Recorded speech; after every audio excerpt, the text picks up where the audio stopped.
Boa noite, queridos irmãos. Que a paz e o amor de Deus e nosso irmão e mestre Jesus permaneçam conosco na leitura do Evangelho, nos dando o entendimento para colocar em prática no nosso dia a dia. É o capítulo 18, muitos os chamados, poucos os escolhidos. Item 16, reconhece o seu cristão pelas suas obras. Simeão, Bordeaux, 1863. Nem todos os que dizem Senhor, Senhor, entrarão no reino dos céus, mas apenas aqueles que fizerem a vontade de meu Pai que está nos céus. Escutem a palavra do Mestre, todos vocês que rejeitam a doutrina espírita e a têm como obra do demônio, abram os ouvidos, pois já é tempo de compreender. Será que basta trazer o símbolo do Senhor para ser seu fiel servidor? Será que basta dizer, eu sou cristão, para seguir o Cristo? Procurem os verdadeiros cristãos, e eles serão reconhecidos por suas obras.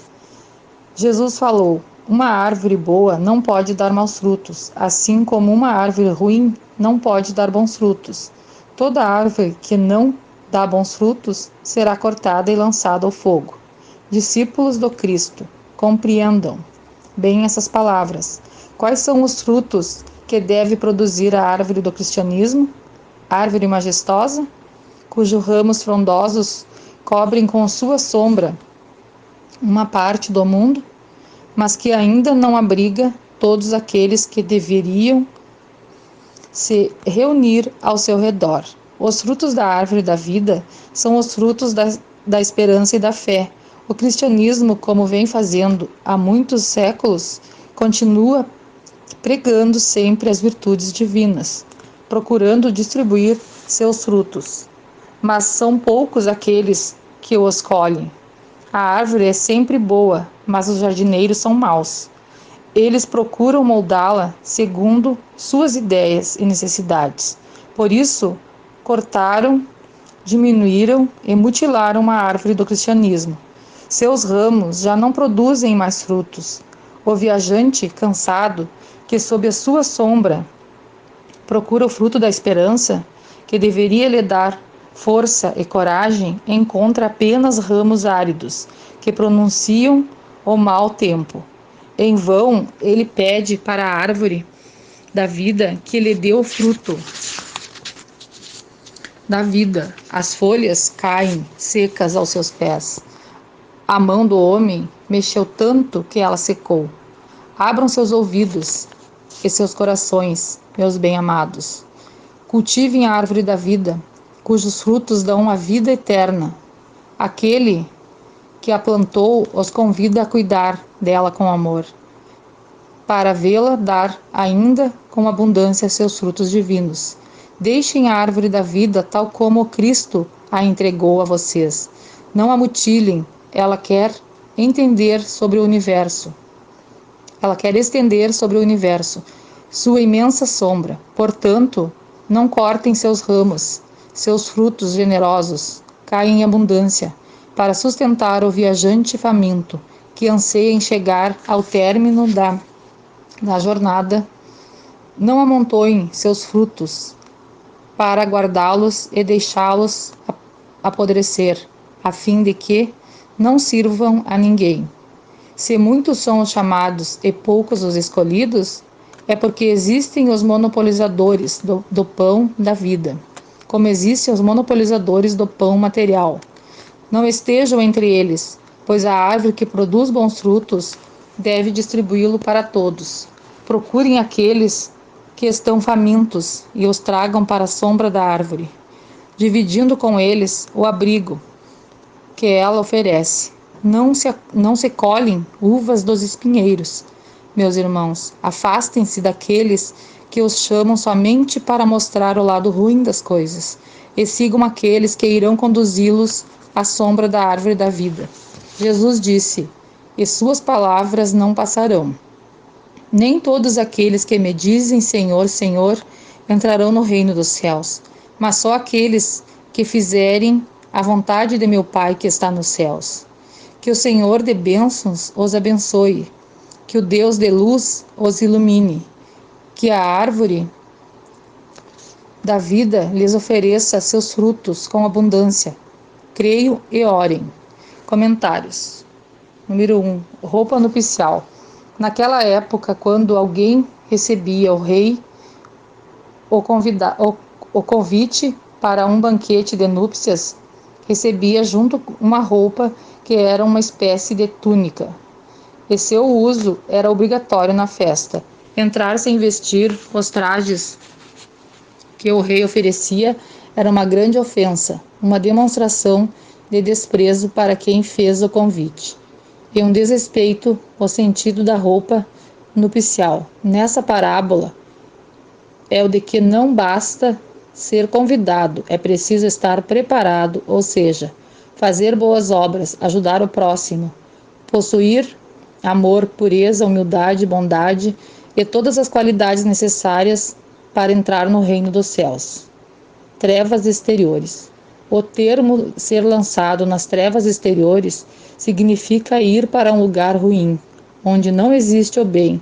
Provavelmente Jesus referia-se ao umbral, mas naquela época essa palavra não era utilizada, uma vez que o conhecimento sobre esse assunto veio bem mais tarde. Pranto e ranger de dentes significa o extremo sofrimento, o remorso daqueles que não reformam sua conduta, que não se empenharam em vencer seus vícios e defeitos, substituindo-os por virtudes. Terão encarnações dolorosas, onde passarão pela dor da expiação. 2. Hebreus. Era o nome primitivo do povo judaico. 13. Parábola é a narração de uma história figurada, simbólica, sob a qual se escondem ensinamentos importantes, geralmente de cunho moral e que devem ser seguidos. No 14, aqueles que têm receberão ainda mais. Jesus refere-se ao conhecimento espiritual, pois aquele que possui conhecimento dos bens espirituais, mais conhecimento lhe será dado, porque ele já está pronto para receber, e ele ficará na abundância. Entretanto, aquele que não desenvolve os bens espirituais, o pouco progresso que possui fica estacionado, e ele tem a sensação de perda.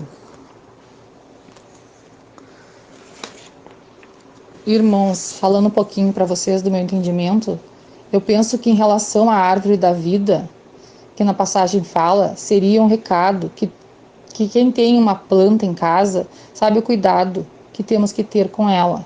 Aguar, colocar nutrientes, ou seja, será que estamos fazendo isso no nosso dia a dia? Por exemplo, no teu lar, com a tua família, no teu casamento, está dando atenção para aquela pessoa que está sempre contigo? Ou já caiu na rotina? Será que abraça o suficiente, dá atenção? Dar um bom dia sorrindo, olhando nos olhos de uma pessoa, mesmo que às vezes a gente não esteja tão feliz quanto gostaria. Mas é nesse momento que procuramos ser feliz para o outro, para automaticamente vir para nós também. Que aquilo que a gente passa, a gente recebe. Às vezes precisamos mudar algumas coisas. Não vamos deixar de sermos nós, mas vamos estar melhorando a árvore que nós somos. Vamos estar sendo um bom jardineiro. Viver de uma forma harmônica, procurando viver com pensamentos positivos. Não adianta dizer Senhor, Senhor, se não vivenciarmos os ensinamentos de Jesus. Não iremos mudar, não iremos para mundos superiores. Lembramos sempre que fora da caridade não há salvação. Os frutos descritos nessa passagem são símbolos que ilustram o significado da nossa salvação. Praticar a caridade não é dizer sou caridoso, mas praticar de acordo com o nosso alcance as virtudes exemplificadas por nosso Senhor Jesus Cristo. Permanecendo com nossos pensamentos elevados, vamos agradecer por mais esta oportunidade. Pedimos a proteção e o amparo a todos os mundos habitados. chegando também aos hospitais, os albergues, os presídios, casas transitórias, onde se encontrar um irmão em dificuldade, que seja atendido conforme seu merecimento, que visitem nossos lares, retirando todas as negatividades e tragam muita luz e paz. Por todos os trabalhadores da Casa Eulália Nogueira, que sintam-se fortalecidos e protegidos, que possam seguir os trabalhos que tanto bem faz para todos nós. Peço pela fluidificação das águas que temos em nossos lares, que seja colocado o remédio necessário para atender às necessidades físicas e espirituais. Que a paz, o amor de Deus permaneça sempre conosco. Que assim seja.